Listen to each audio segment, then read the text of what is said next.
they say every speaker needs to know their audience, so I'm going to do something right now to kind of figure out who's my audience. When I ask if you fit in this category and I ask you to stand, just remain standing until I tell you to sit down. Okay, so how many in this room have either used tobacco products or know somebody who has or is? Just stand up. Okay. All right, remain standing or stand up if you're not standing for anybody who knows somebody that has a chronic problem like obesity or diabetes. Is anybody else? Okay. Now, I want everybody that is standing that takes care of teenagers to put their hands over their head and stretch. Okay, that's what, do you do any teenagers at all? If you don't have any adolescents, do you have a teenager at home? Stretch anyway. Okay, that's what you get for being the 1:30 lecture, so have a seat. Okay.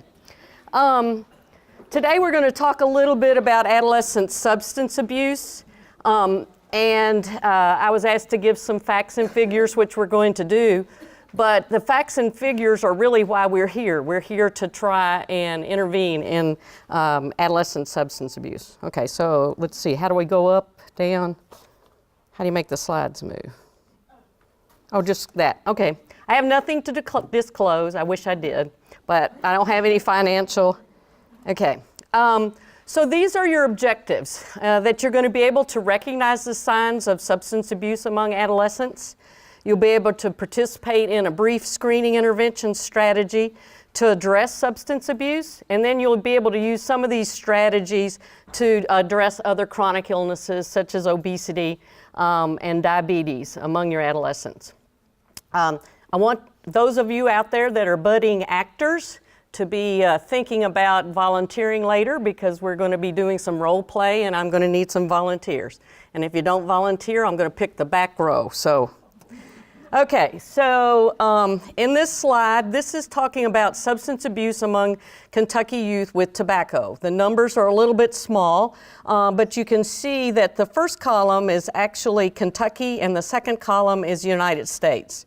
So we're pretty, we're pretty much in line, actually somewhat pretty similar in the U.S. with the amount of tobacco that we use. One thing that we do know is that obviously this was a big state for tobacco. It's not becoming so much so now. If you know anything about agriculture, if you grow up on a farm here in Kentucky, you know that the amount of tobacco that's being grown is actually becoming less because the price supports and so forth were cut. U.S. manufacturers are not actually making as much cigarettes for use in the U.S. They're sending them overseas. So there's actually less tobacco being grown, okay? But the reason I say tobacco products is because when you talk to a teenager, they no longer, cigarettes may not be their biggest thing. It may be other types of tobacco products. There may be those that chew. There may be those that dip. Most teenagers don't consider Black and Milds. Everybody know what a Black and Mild is? Oh, it's one of the little cigars, the little flavored, long, thin, what you might have heard of as cigarillos. But they're little cigars. They come 7 in a package. And at least most of the adolescents here in this community that I screen for tobacco, that's what they're using. The reason why they're using those is they can be bought singly. You can buy just one at a time. So you don't have to have a whole lot of money to buy those. Then also people are still using cigarettes.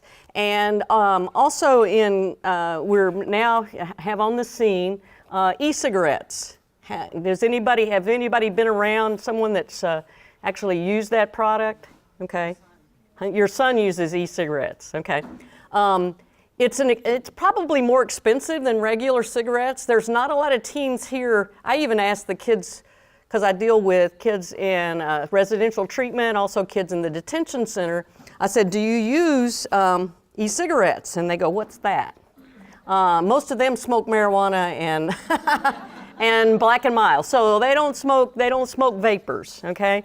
The reason that you see, actually this is new information that was just put out the 1st of May about e-cigarettes, In 2014, Steve Brashear got it passed through our legislature here that it's illegal to sell e-cigarettes to minors.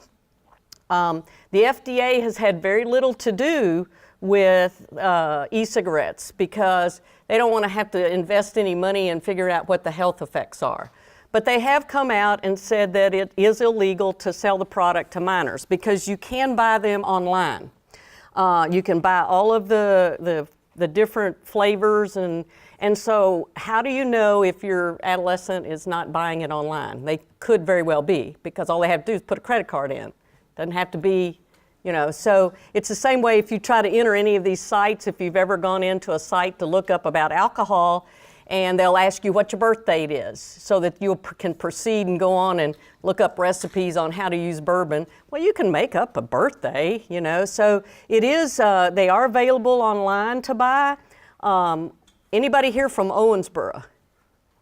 Okay, well, I don't know if you heard in the news about that guy, his e-cigarette thing blowing up in his pocket outside the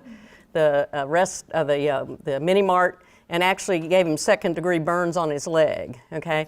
So it's expensive, it is in use, it is kind of the new fad thing to try.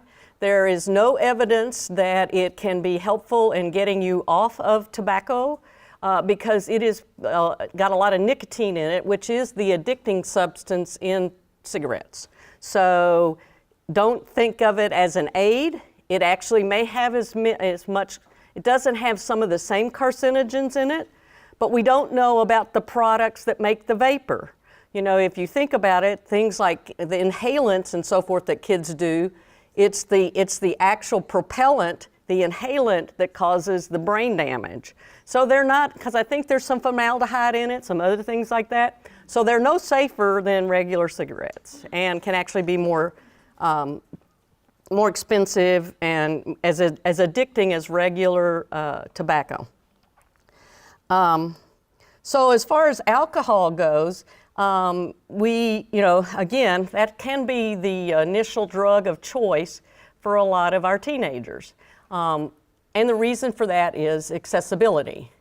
When we're going to start talking here in a few minutes after we'll be looking at the accessibility of alcohol in the home. That's where it's first going to start. So obviously, your middle class, upper middle class families probably have more access to hard liquor, other alcohol, because it is expensive. That's it, again, it's more expensive. But kids will get into that, and we'll talk about how you screen children for alcohol. But alcohol usually is one of the first drugs that at least kids try or abuse. Now, again, you know, I've been down at the JCYC at the detention center now starting, going on the third year, and don't have too many kids that drink alcohol down there. They don't like the way that makes them feel. They don't like the impairment that they get from alcohol. But I think also, again, it's not as accessible to that population. Other things are more accessible in the home, because if somebody brings a six-pack in the home, it's for sure they're going to hide it from the kids. They're going to drink it themselves. So it's not like that they have a whole case that they bring in, you know, of beer that the kids can get access to. And because these kids are out usually on the streets and, you know, and where they're doing some of their illicit activity, they may not actually have access to as much alcohol. But you probably see out in the state, actually probably more alcohol is consumed in our high school, middle school and high schoolers in the public schools or even in the private schools. Just because you go to a private school doesn't mean you're immune to some of the things. Again, you have more money that you can buy the things with if you're in a private school. So be aware that this crosses all socioeconomic groups. It crosses all the lines of any kids that we're going to see. So just think about that as you're looking at your own teenagers and what their peer groups are, okay? Marijuana. As far as Kentucky goes, we're pretty close to the national average in marijuana. I don't think there's hardly ever a kid that I've screened in our residential treatment facilities or our detention center that hasn't smoked marijuana. Okay, so again, I don't know where to find it, but they do. Actually, though, there's a couple of schools here that I hate to mention, but there's actually a parking lot that all the kids know that's called the Pot Lot, and it's one of the public schools here in our county. It's an area where, and it's a public school that has stuff going on, high school that goes on all year round. So like here in the summer, if you go down there now and you go to the Pot Lot, there would be cars sitting there that kind of look like what the kids would drive, but they're probably selling drugs. Because there's events going on at school all year round. Band camp, football camp, soccer camp, where there's kids there, but there's not as much security. In the summer, it's probably easier for them to buy drugs on the school property than it is during school time, because there'll be more security. So check out, ask the kids, if you do have teenagers, go back and ask them, where's the pot lot at your school? Because I'm sure there are pot lots, okay? So, I just know exactly where this one is. Happens to be the high school my daughter went to. So, and all the kids know. And when I had a kid in the clinic the other day, I was talking to him about, that's where he's going to go to school, or he's in school. And I said, have you told your parents about the pot lot? And they go, what? And I go, yeah. And he said, well, yeah, we all know about it, but we just stay away from it. It's an area that's not very well, it's not where the buses are, it's not where the band needs to practice, so it's the lot that's the least policed by the security and the teachers. So I'm sure that occurs and also schools that are maybe in secluded neighborhoods or neighborhoods where, again, it's like robbery, where you can get around the back of the building and not be seen from the street.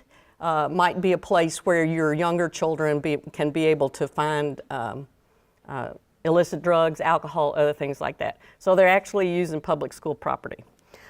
So then inhalants, that was one of the things we talked about.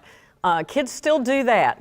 Your model glue, your air duster, the stuff that you clean off your keyboard with, is now one of the most popular inhalants that kids use, and they can put them in bags. Some of them still do gasoline and stuff like that, but that leaves a smell with them, so people will know that they've been, messing with kerosene or gasoline. But this air duster stuff that you use, you think, it's just air, but there is a propellant in there that they're huffing. And huffing will knock your brain cells out just as soon as you inhale it, okay? So it can actually be one of the most deadly forms of abuse. So we do have that. See, it's not as high. Other things, 40%. Sometimes your younger kids may use this because, again, that's going to be in the home. It's a product that you already have in your home that they may do, and it's kind of like one of those little these games that the kids do. They call them games, choking out. You've heard of that, where kids choke each other, or they put their arms around their chest to try and. So it's little games that they play. So they can use inhalants and see how it feels. So kids are doing that too. Sometimes this is your younger kids that might be doing inhalants because they're home products. Okay, so these are some signs of teenage drug abuse or teenage drug use. And we all know about bad grades. Now sometimes they may come in to see you. Sometimes they may not. A parent may come in and say, well, I think my child has ADHD because their grades are falling, or, and sometimes it may be that we need to do more screening for maybe a mental health issue. Bad grades aren't necessarily all due to drugs. It could be due to changes in the environment, like toxic stress that we talked about. It could be due to, them just, death in the family, divorce, other things like that. But do think about if a child is not doing well in school, and we're talking as young as, 9-year-olds. Okay, so not only is this adolescents, but we're talking 9-year-olds that have started using either alcohol or tobacco.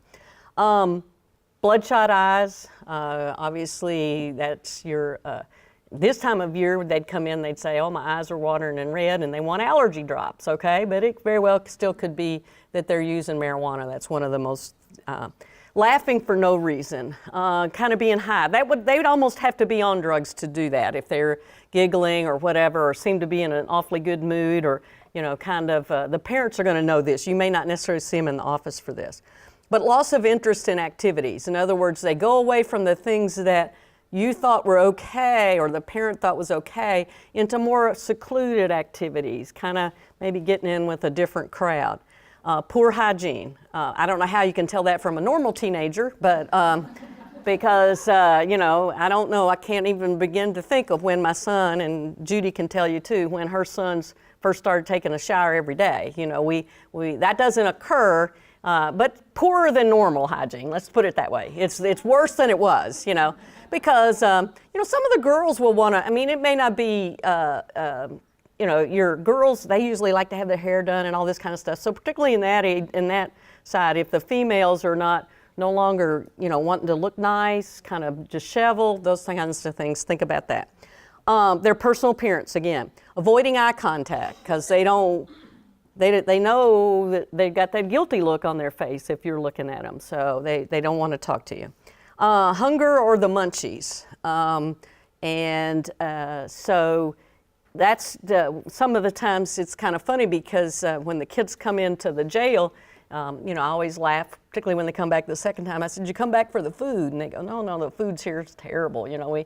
But people who have the munchies, chewing on things, you know, really wanting food all the time, it's not a growth spurt necessarily, okay? So think about the munchies. Smell of smoke on their breath or their clothes. Again, if there's tobacco smoke in the house, we all know that. Parents all tell us that, oh, we go outside and smoke, and they think we're going to get off their back because they say that. Then I said, well, I'm going to turn you in for neglect then, because if you're smoking 2 packs a day, you got to be outside more than you're inside. So I'm going to turn you in for child neglect, because if you really think if they're outside smoking 10 minutes a cigarette and they're smoking 40 cigarettes, that's 2 packs. That's 400 minutes. How much is 400 minutes? You whizzes out there, over 6 hours, right? Okay. So, I mean, some of them are chain smokers, they smoke them faster than that. So don't let them fool you when they say they're standing outside smoking. And, you know, when we talk about the clothes, and I had my daughter spent the night one time when she was in 2nd grade with a friend of hers and didn't realize the impact of cigarette smoke. They were smoking that home. When she came home, I had to even take the suitcase outside and put it outside for 2 or 3 days. She was only there for a weekend.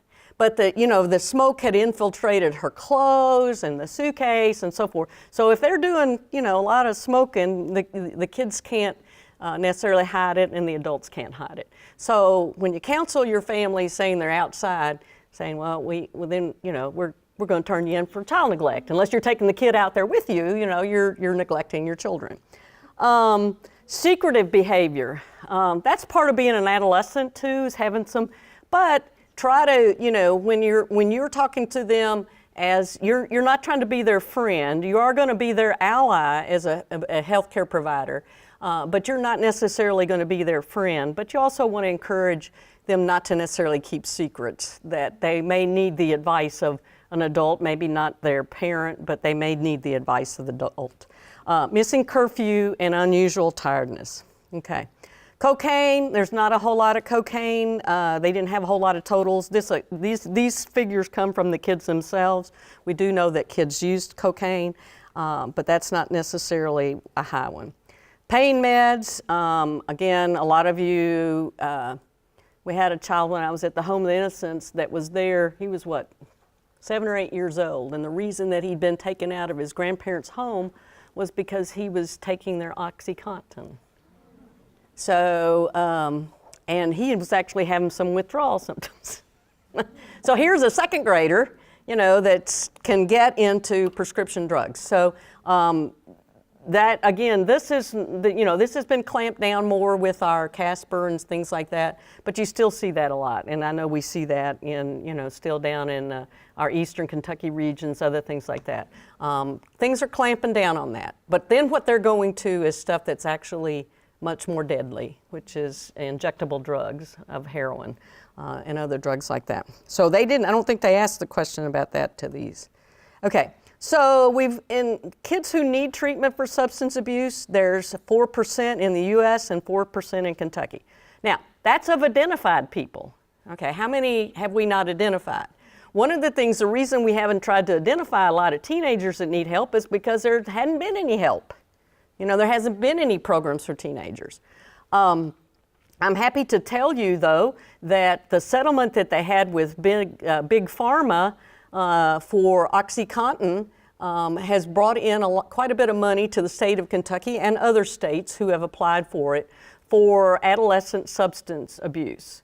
In fact, Mary Hurst was just awarded $500,000 by the Attorney General the other day to work on outpatient therapies for substance abuse. So there are more programs coming, so I'm going to ask you guys to be screening more kids for substance abuse so we can get them out and get them into treatment. Okay, so what is our role as a primary care provider?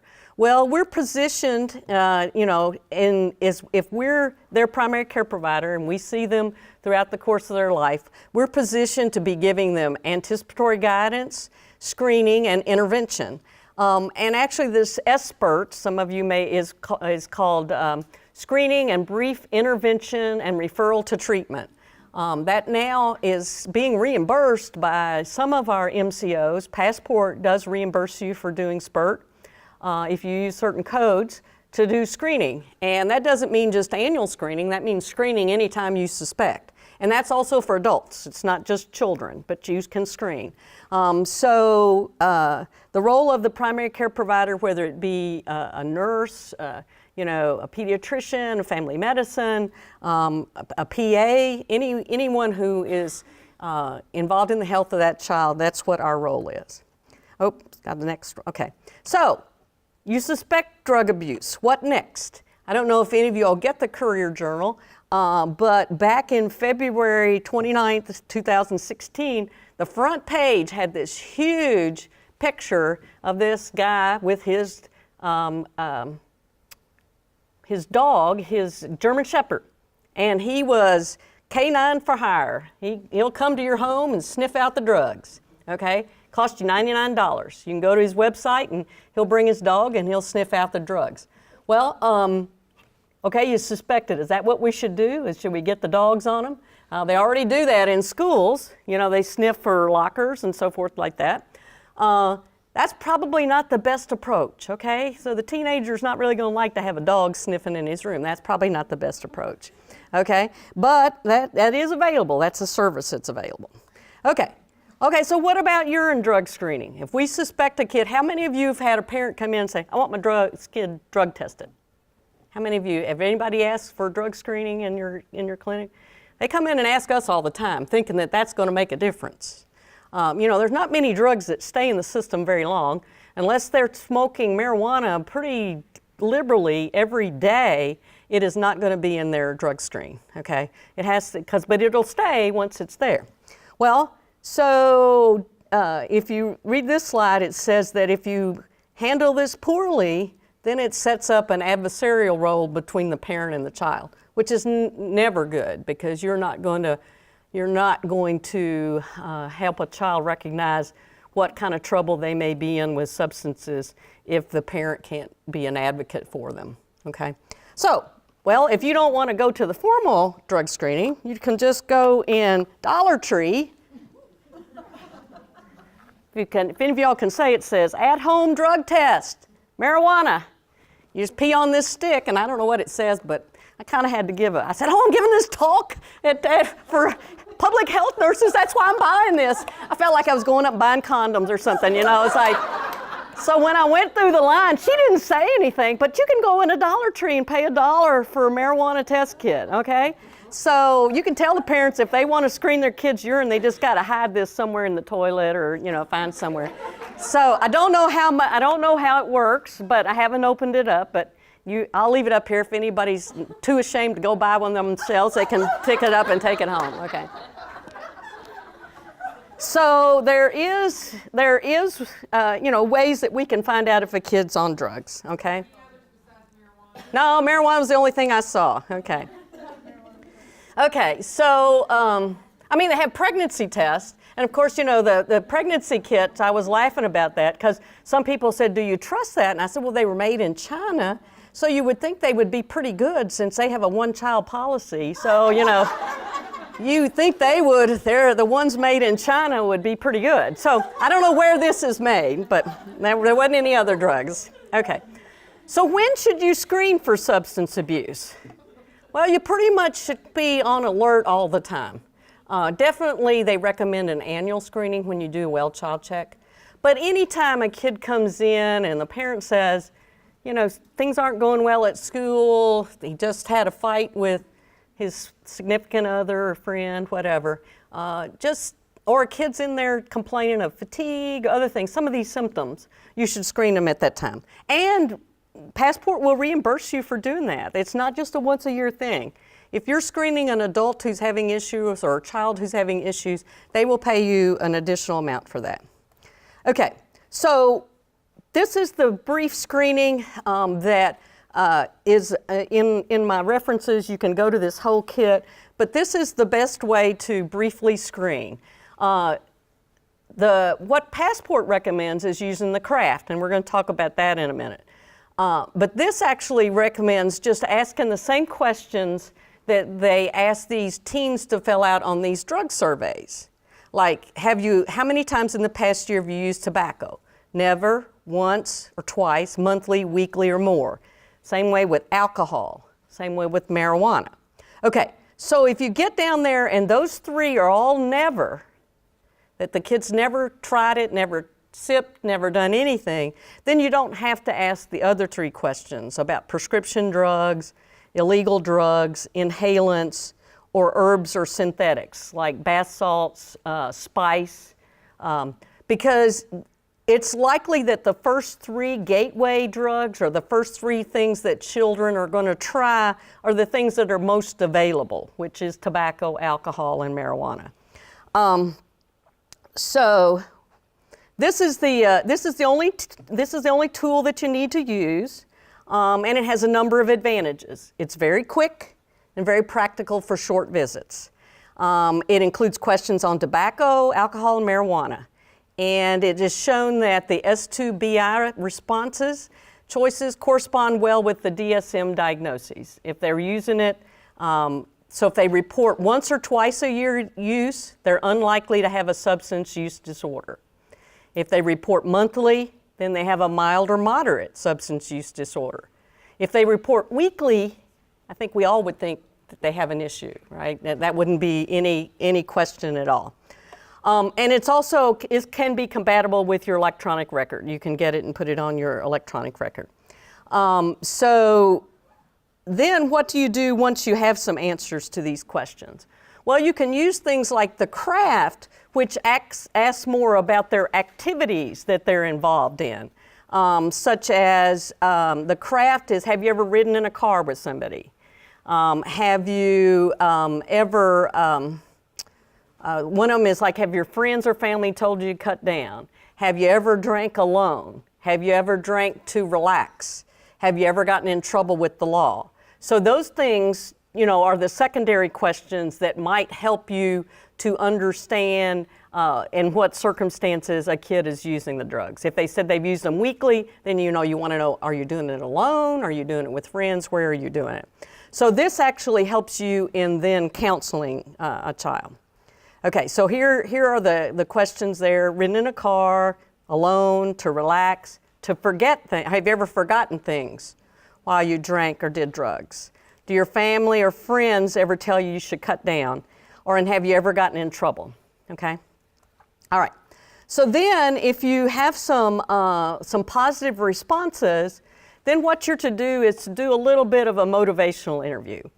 You have to understand that every teenager, and I don't know, I've got to look at my time, Judy. I don't know what time it is, but. You're doing good. Okay. Every teenager is the expert in their life, right? How many teenagers have you said, well, I don't know, I can't talk to my parents, they don't understand me, okay? I can't talk to them, they don't. So every adolescent, if you put that as your motto when you walk in to see a teenager, that this teenager is the expert in his or her life, then you will listen better. Because most of the time we go in thinking we're the experts in their lives. We know what they should be doing. We know the best thing for them. As healthcare providers, yes, we have a responsibility to give them the information about the adverse effects of what they're doing with their life, whether it's speeding, not wearing their seatbelt, carrying a knife or a gun, being in the wrong crowd. But we can't, they are still the experts on why they're doing it. And so what we have to do is get into their lives and try to figure out how we might change that. Now, motivational interviewing, you've probably heard about this before, there's all these big long steps, is asking people what is their likelihood to change. How would you like to change your life? Or are you interested in changing your life? This is where we talk about going into our chronic illness. So it's like, how many of you have tried to counsel somebody on weight? Hold your hand up. Anybody, have you talked to anybody about their weight? Oh yeah. How good does that go over? Okay. So basically what you have to do is it's kind of like a life coach. You have to help them decide where they are and do they want to change by giving them the information about how this might be interfering in their life. And so since they're the expert, you're going to be asking them things about, well, now, when do you do this? And do you think it has any adverse consequences, say, on your athletic activity? You say you have a poor relationship with your parent. Do you think that maybe using marijuana can contribute to that? So you kind of help them see, make it look like it's their idea. Try to help them see how this may be interfering with some of their goals, some of their relationships, some of their activities. Because unless they see it as a harm, they're not going to do anything about it. And that's why they use tobacco and alcohol, because teenagers think they're immortal. They don't think long-term down the road. They've shown that showing them black lungs with cigarettes doesn't do anything because they can't see them anyway. And so they really don't think that's happening to them. So what you have to do is show them that right now, this is how this substance may be interfering with you and what you want to do. Not what it's going to do to your lungs 50 years down the road, not that it's going to lead you to use IV drugs, not that you've got to take where they are now and try and show them that there might be different ways to change that. And so you set up little plans. It's the same way with working with somebody who's overweight. What we try and do is say, let's work on one thing. Let's cut out sugar drinks this month, maybe for 2 months. If you can cut out sugar drinks and the kid's okay with that, then you come back and the next month you say, well, you're ready to move on to something else. Because they didn't get there overnight, they're not going to get back overnight, and also that's a whole lifestyle change, just like substances. So I say substance abuse and overeating, can be as addicted to overeating or poor eating as you can to using substances. So when I said we're going to learn about how to use this in other areas, this is what we're going to do. Okay, so now we've got our actors. Who is going to volunteer? I need 4 people. 2 of you are going to be teenagers. So if you've still got some adolescent in you, and then 2 of you are going to be primary care providers, because you're going to run through a case and show us how you're going to talk to this kid. And the teenagers, I've got scenarios for you. So while we pass this out, we're going to get 4 chairs up here, and if 4 people will come, I won't have to point you out. Because this is really what it's about. It's getting you involved in how you talk to a teenager.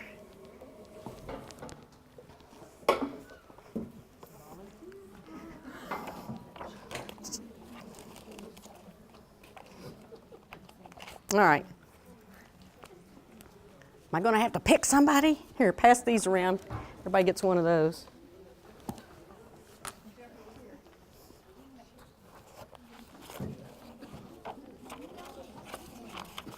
I need a Josh, a Tracy, a Josh and a Tracy right now. And then the doctors that are going to take care of Josh and Tracy. Nobody wants to? Nobody wants to play?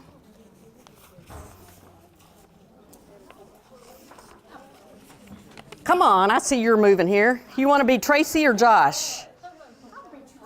Okay, so you're going to be Tracy. Okay, we'll do Tracy first. All right, let me find a Tracy here. Okay, good. Well, we're just going to do Tracy first. But we need 2 Tracys because we need somebody to help Tracy. Somebody that's a coach that's going to help Tracy. Let me find the other. Like a little Tracy on her shoulder? Yeah, a little Tracy on her shoulder until she gets stuck. Okay, here's Tracy. Who's my 2 Tracys? There's a Tracy. Okay, y'all 2 Tracys here. You're gonna be Tracy? Both of you. Now I need 2 docs. Who's going to be? Now that shouldn't be hard for any of you. All of you are primary care providers. Come on. You know, that shouldn't be hard for any of you two.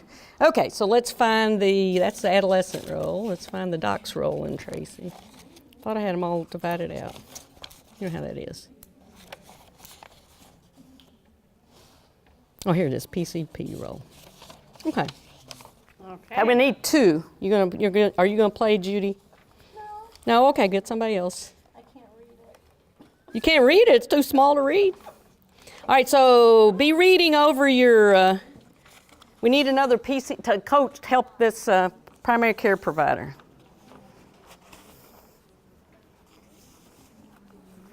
I got one Tracy PCP.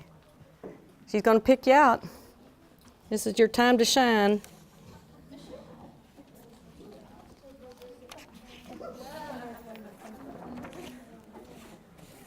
It tells you on here what to ask. It's not like we're putting anybody on the spot, okay? So you read what you're supposed to. You're one. Is that the provider one? Okay. Okay. I don't like to ask. Huh? Then you can ask the same. This could be a middle schooler, okay? All right, so we're doing Tracy. Let me tell you who Tracy is. And the PCP's role is to ask the SPURT questions. So let me get y'all a SPURT. We need more handouts that went out to everybody. Oh, okay, yeah, there's plenty more of those. There was 50 of those. I need 2 for our doctors. Okay. There should be 60 of those, and I don't know how many of y'all are here. Okay. So if you forgot who's the docs, if you forgot what the SPURT questions are, there's how many, and then there's the questions. So you're going to be the main one, you're going to kind of coach her, is that okay? You guys are working together. Yes, you're the 2 docs, so in case she gets stuck, you can help her. That's what it's about. All right, so everybody, y'all are going to score this based upon what Tracy says, and then we're going to encourage our PCPs, our primary care providers, to respond to what Tracy tells them. Now you have to remember that an adolescent isn't going to tell you much, okay? So you've got to direct the questions. Okay, so Tracy is a 17-year-old girl presenting for an annual checkup. She plans to go to college next year. Her mother is in the waiting room, so that's a real plus right there. You don't have a parent, so you don't, because sometimes trying to get that sticky parent out of the room is hard. And I don't know how you all do it, but I try to tell parents starting at around age 9, 10, 11, particularly our 6th graders, is that as their child grows, it's important for them to have a relationship with their doctor. So when they come to the doctor, they need to be able to talk to us by themselves and ask us questions that they may not want to ask you. There are things that they may not want to tell a parent that they'll tell a provider. But I also tell the parent that the only thing, as far as Kentucky law goes, there are certain things that are confidential. The only thing a child tells you that you have to actually report to a parent or a legal person is if they're going to hurt themselves, committing suicide, thinking about killing somebody else. I also like to say that they confess to doing illegal activities such as shoplifting or stealing to buy drugs. Not that they've used drugs, but that they are doing illegal activities or maybe even involved in human trafficking, things like that. But I tell this in front of the parent, and then I also say, but I encourage young people to not keep secrets from their parents. Mainly, it's usually sexual issues that we're talking about. But I also say that, relationships between girlfriend, boyfriends can be short-term, But as far as a parent-child relationship, that's forever until one of you passes away. I mean, it can be estranged, but it's forever. So once the parent understands that I'm not trying to make the child tell me something that they're going to keep a secret, that I'm an ally for both, usually they will leave very well voluntarily, okay? Now, sometimes they'll say, oh, we talk about everything, so I'm going to stay in the room. I would think about substances, though, since they may have just tried them. Now, sexual relationships, they may already know, particularly if the girl's on birth control, the parent may know about it. But I still try to, give the child time. And so that's even starting at 11, because then, then they've developed a relationship with you to talk to you and ask questions. Okay, so her parents in the room. All right, so Doc, go ahead and start screening Tracy here for drugs. Okay. Tracy, have an assessment that we need to do with you, and the following questions will ask about any use of tobacco, alcohol, or other drugs. Is that okay with you if we do this assessment? Can you talk a little louder? Oh, do we need a mic here? We got a mic that's working? Oh, that's the pointer. I didn't need that, so here. That's why I asked her for mics, so you'll talk, yeah, so we'll have to, do we have two? I was going to say if we had two. No. And, all right, we'll pass it back and forth. All right, go ahead and. Well, what you do is you ask, in the past year, have you ever used, right? The spurt questions is what you're supposed to do. Right, you just start there. So just start with- Yeah, huh? Okay, Tracy, in the past year, how many times, if you have you used tobacco? You gotta tell her that. You gotta tell her that. She's gonna smell my shirt. I smell it. So what is your response supposed to be? Does it tell you? No, we don't know about cigarettes. Oh, okay. We're on So, to the bigger stuff. oh, okay. So you can tell her no, I don't use No, we cigarettes. don't use cigarettes. Okay. Oh, that's good. Okay, Tracy, in the past year, how many times have you used, if you have alcohol? They're just prying now. Well, now, our friend on the 15th, her dad gets paid, Yeah. and you know what we do on the Ah. 15th. Just on Kind of party. Yeah, just on the 15th though, or 16th. Okay. So then she says the 15th. So what are you supposed to ask her? The 15th of what? Every month? Every week? Every month, or Well, yeah, Okay. So once or twice a month, or? on the 15th. all right. So what's that count for? Monthly alcohol use, right? Okay. So what should you follow up with the question of, if she's doing monthly alcohol use, what do you want to ask her? What kind of alcohol do you drink? She think. We're making it in the bathtub. Okay. So the type of alcohol is not as much the issue. Well, it is, but how much? Okay. All right, go ahead. So so you're saying, is it hard liquor? That's what you probably should How follow. much do you drink? Do you feel it? Well, it depends on if you get there early or not. If you're late, you don't get so much.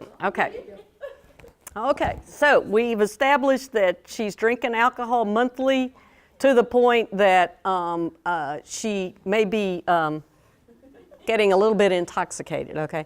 I'm going to hand you out a thing on alcohol screening later, but I didn't want you to look at that now, and you can take that home with you. Okay, so we've got the alcohol, so what's the next one? Tracy, in the past year, how many times, if you ever have you used marijuana? Yeah, she's getting under the skin. She's getting a little personal. Well, we're the most stressed at school on Mondays and Fridays. Mm-hmm. That's just a little bit more personal than I think she needs to be. So twice a week? Are you saying twice a week is not marijuana? Yeah. Yeah. Yeah. About every week or just a few weeks a month? Yeah, about every week. How many weeks are there in a month? 2 in a month. 52, well, probably 50. Probably 55. 50. Yeah, maybe. 50, 55. And how much do you smoke? Well, a couple of joints. Yeah, now see, joints, that's an old term. Oh my, it's. Couple of reefers? Well, actually, they can, yeah, that reefer's way. I know what reefer way. Okay, so some of them may call them bowls, now because they smoke them in a pipe. Some of them call them blunts. Sometimes it's not the amount, but it's how often. So she's gotten into their amount. But, all right, so you found out that she's alcohol and marijuana. So now you're supposed to, after that, what are you supposed to do? You're supposed to go on and ask the other questions, right? Because if she said never to both of those, then you just say, hey, you're doing great. But now you're going to go on and ask about the other drugs. Okay, Tracy, what about prescription drugs that were not prescribed for you, like pain medicine or Adderall? Have you ever taken anything like that? No, we can't afford that. Well, that's good. Our parents sell theirs. We don't have enough money to buy it. They supplement with their welfare check. Yeah. Or they make their own meth. Okay. Okay. So she doesn't do prescription drugs. Okay, go ahead. Okay, Tracy, what about illegal drugs like cocaine or ecstasy? Have you ever used anything like that? Remember we tried ecstasy once.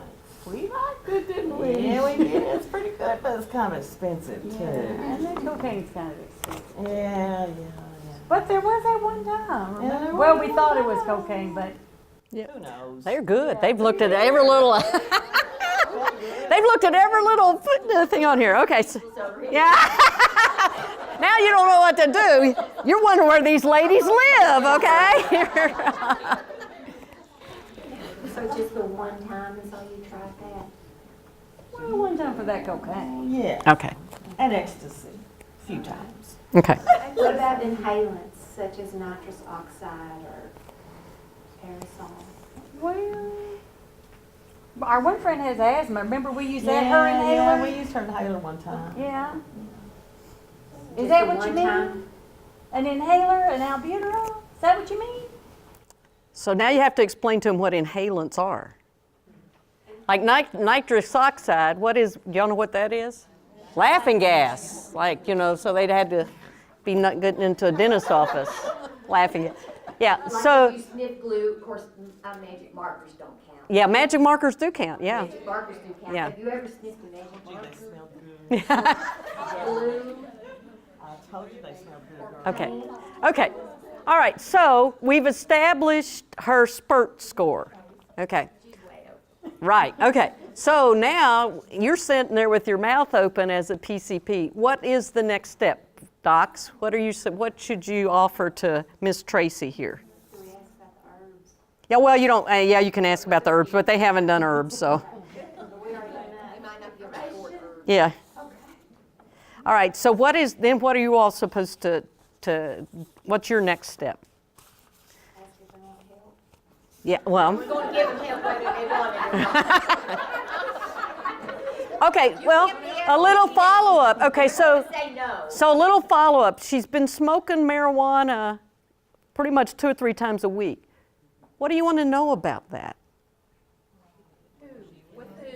With the PCP asking who's she been doing it with, okay? Where? Right. What, but also has it changed? Okay, so smoking marijuana twice a week. Have you gotten in trouble at school for that? Well, no, not. You have, girl. You have. Don't you remember when they kicked you out for those 2 days? They caught you on the back. Oh, I just Yeah, she had the giggles, okay. So, Those 2 days. Does So- your mom know you smoke pot? yeah. Okay. Well, so the substances are interfering with her life, right? They are interfering. She's been smoking at school. She's gotten suspended from school. She's drinking to drunkenness at least once a month.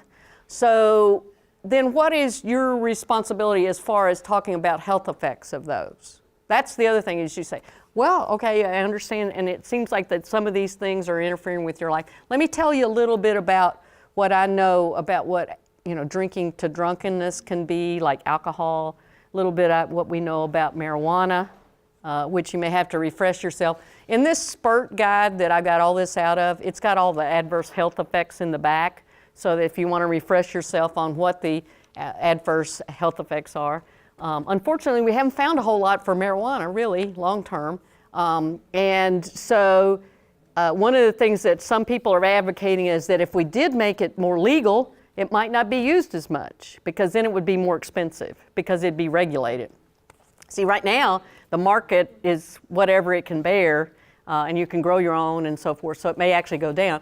But what you want to do now as a PCP is kind of inform her. And then the next thing is to ask her if she feels like that she'd like to make a change, right? Tell Not me more about school. How are you doing Yeah. in school? Well, I'm 17 and I'm in the 9th grade, but if I don't get done by next year, I'll be done, because I'll be 18 and I don't have to go anymore. Well, no, you won't go college, girl. Oh, well, I did want to go to college. Yeah. Yeah. Yeah, she wants to go to college. Yeah, I'm gonna get it So done. do you think you're gonna be able to do that? If you're drunk, who smokes pot all the time? Well, don't they do that at college? She's been most of our college campuses. Okay, now how did you feel? How did you feel about the way she approached that? You called her a drunk? Yes. Well, do you think this girl's going to listen to you now? No. Oh, because you sound just like who? My mama. Her mama or grandma. She said her mom doesn't care, but maybe her grandma does and her teachers do. So our role is to help them understand how this might be interfering with their life. We have to kind of become a social worker in this role. We're going to be really against it, and she's right.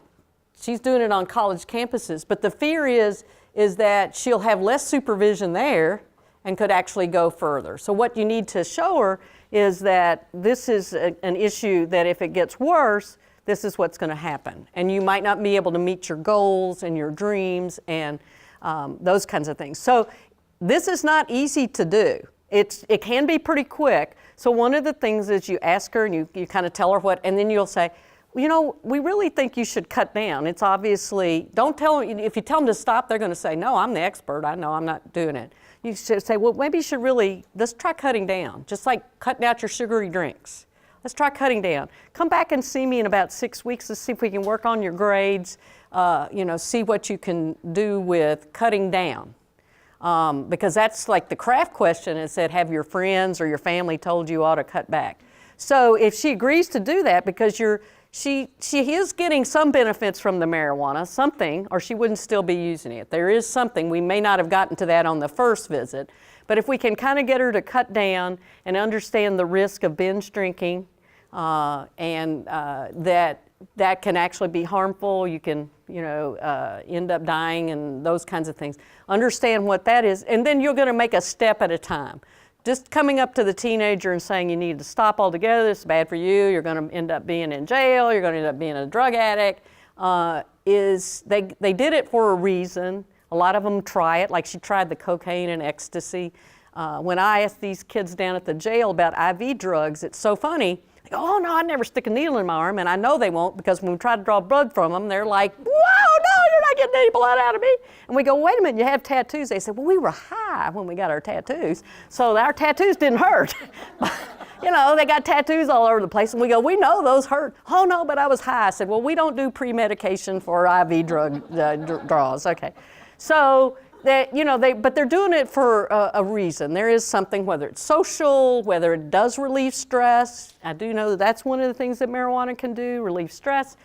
The kids at the jail tell me they like the way it makes them feel. Isn't it addictive too? It can be, in that they don't have as many withdrawal effects, but they do like the way it feels. They like this little floaty whatever they're getting, unlike alcohol, which makes them feel sick at their stomach, gets a headache, make them very sleepy. Marijuana doesn't do that, okay? Because binge drinking, they're going to wake up with a hangover the next day. They won't necessarily do that with marijuana, unless they've got big time use. All right, thank these ladies. All right.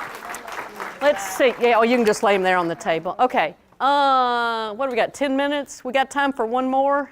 Let's do one more case. Who wants to be either Josh? See, it's not that hard.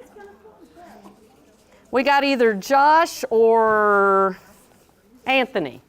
Who wants to be Josh and Anthony, and who wants to be the providers? See, you got plenty of help out there. Come on, I'm not going to let you go to the bathroom if you don't get up and more.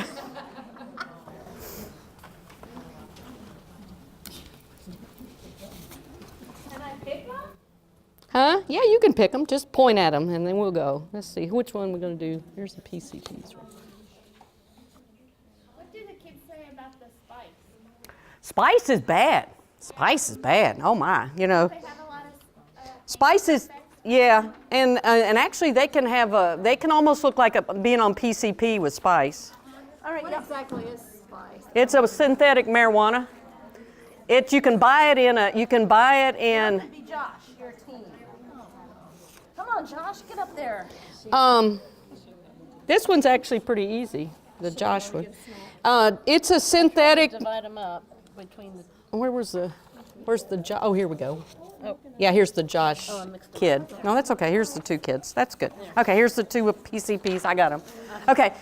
No, spice is a synthetic marijuana that can actually be bought in an Indian store with incense and things like that.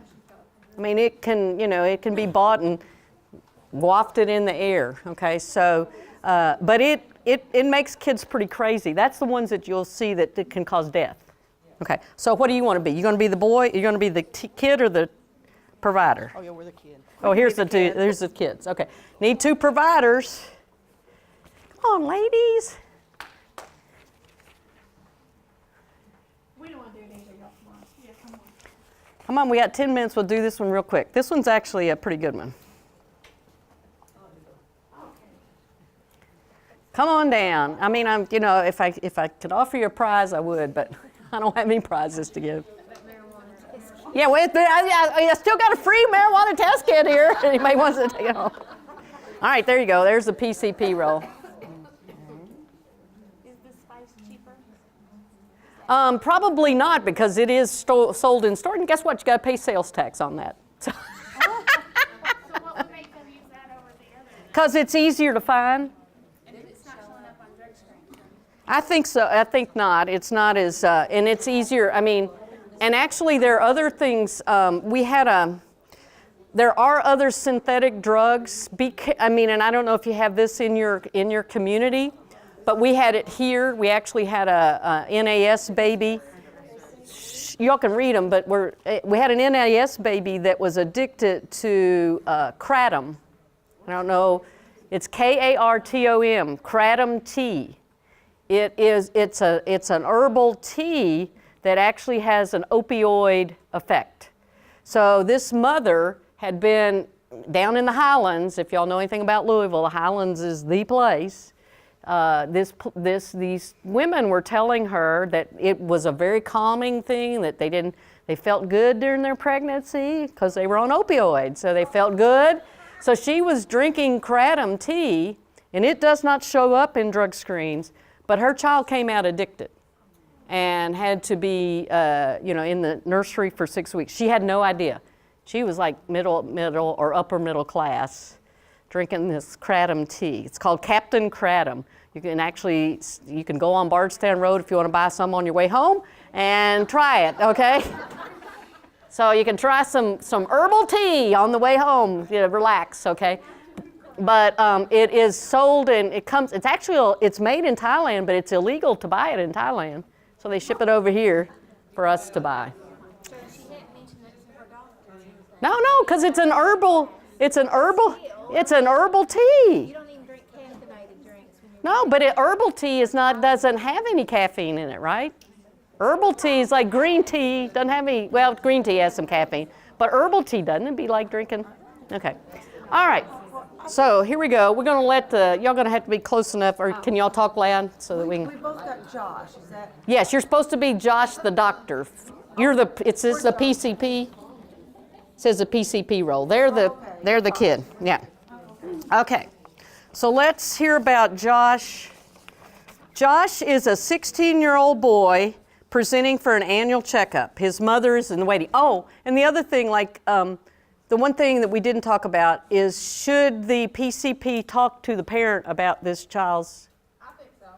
Well, my parent needed help herself. Right, absolutely, absolutely. The kid is lying about the mom, but from my perspective as a parent, Yes, but what you have to approach the kid to, as a doctor, if something happened to that kid after he told you all that, right. then you wouldn't be liable, wouldn't you? Well, you have to, if you thought he was drinking to the point of, drunkenness, that's fine. Or if he was driving when he was high or something like that.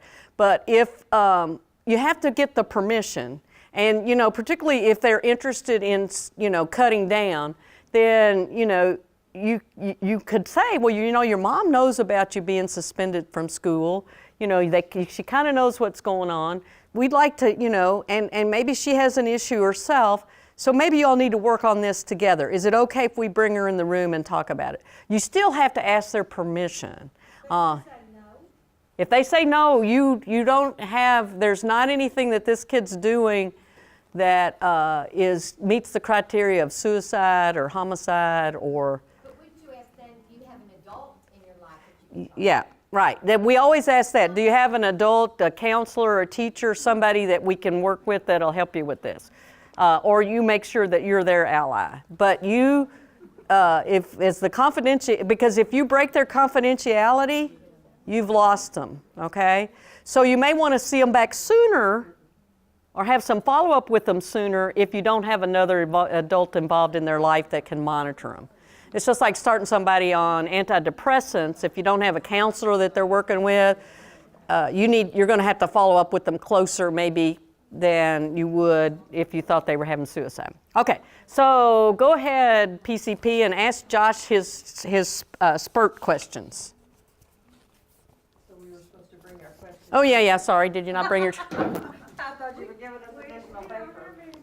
You don't have any questions? Here they are. Oh, no. We will. I'm gonna take them from you guys, but we'll get them right back. Well, they can get them off of the...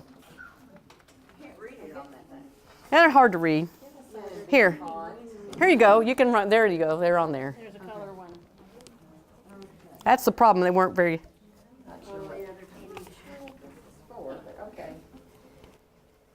How many times within the past year have you used?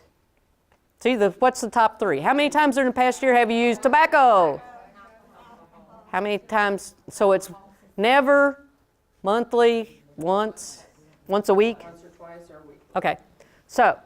Okay, Josh, in our interviews with patients, we want to get to know more about them. So we ask you questions so that we can better assist with your healthcare needs as you transition into the adult world.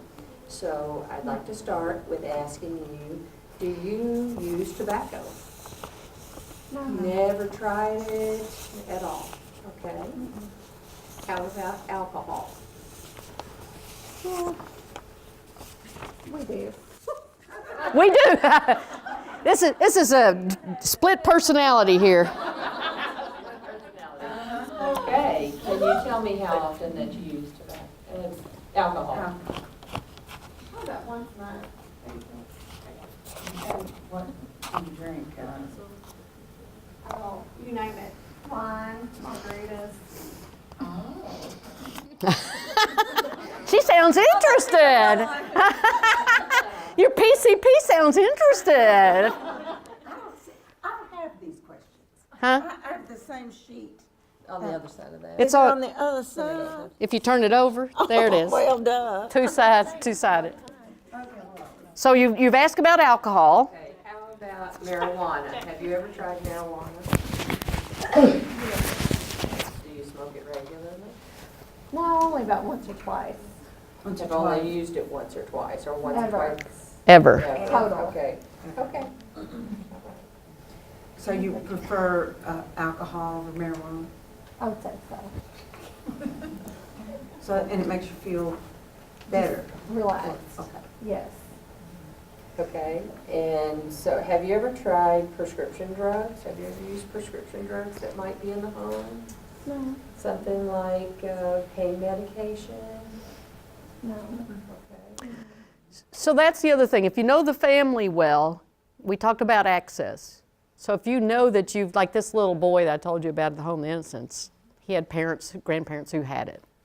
So again, you know, if you know their family well and you know somebody's got back pain and they're on pain medicines, you know that they have this child is more at risk just because of access. But they claim that they're not using pain meds, so, okay. Okay, any illegal drugs, like cocaine or ecstasy? No. Mm-mm. What about inhalants? You ever use something like, ever sniffed something like paint or markers, or what about the laughing gas that might be at the dentist office? No, never. Okay. We really just like to drink at parties, Just like to drink at parties. when our friends' parents aren't home. I see. So do you feel like that you might need some assistance with that problem? May need to cut down a little bit on that? What are your goals in life? Well, really prefer not to quit drinking. Prefer not to quit drinking? Where are you planning to go after school, after high school? You planning on college? Well, maybe so. We hadn't really thought that far. Okay. You don't know what you want to do with life after high school? Okay, so this might be where you'd use the craft questions. You know, the craft was really designed primarily for alcohol. Wasn't necessarily you being impaired smoking marijuana. So you ask, have you ever ridden in a car with anybody who's been drinking or impaired? Now, if you ask that, the funny thing is I don't know, what was I asking? Oh, we were asking some question to an older kid, I think, in a room. Have you ever ridden in a car with somebody that was impaired? And the 7-year-old popped up and says, I have. My granny, she brought me here. She drinks all the time, you know. So you can have impaired parents that you're riding with. So don't be shocked if they say, well, yeah, you know, I've ridden with mom and she's gotten a DUI and other things. So it may not necessarily be their friends, it could be family. And so then you're going to have a whole family intervention. So this would be where you would use the craft to see how much the alcohol might be interfering. Like, do they ever do it alone? They said parties only, okay? So this one, would this be considered a no problem, mild problem, or moderate to severe? Mild. This would be more mild. It could lead to more if they start drinking on a more regular basis, if they're drinking by themselves, if they're stealing it from the family cabinet, you know, watering things down. You know, it's easy to water down vodka. Why? Because it's clear, you know. It's harder to water down bourbon and stuff like that. The kids are pretty sneaky about it, though. They might put iced tea in it, you know, to get the same color. So just because you've labeled the bottle and you put a mark on it, I don't know if you know, my daughter used to have to, when she was sharing roommates, they would have to, like, this is my milk, so they'd put their initials on their milk, and this is my milk bottle, this is your milk bottle, this is whatever. So be aware that alcohol accessibility, kids are pretty smart, alcohol can go ahead, and it can be one of the most deadly as far as causing, you know, consequences, being drunk, driving, being arrested, okay? I thank you, we're gonna stop with that. You can see if we talked about some of the principles of chronic disease, about how you can find out where people are they ready for change? You know, make some short changes, have them follow back. Get used to talking to teenagers. Remember, they're the expert in their lives. So they, you know, they're telling you they're only doing it at parties and so forth. But anybody who's involved in substances can also are vulnerable to other things. Kids with ADHD are going to make poor decisions. You know, kids that have had the ACEs, maybe the resiliency, maybe they drink because that improves their self-esteem, or they use drugs for that.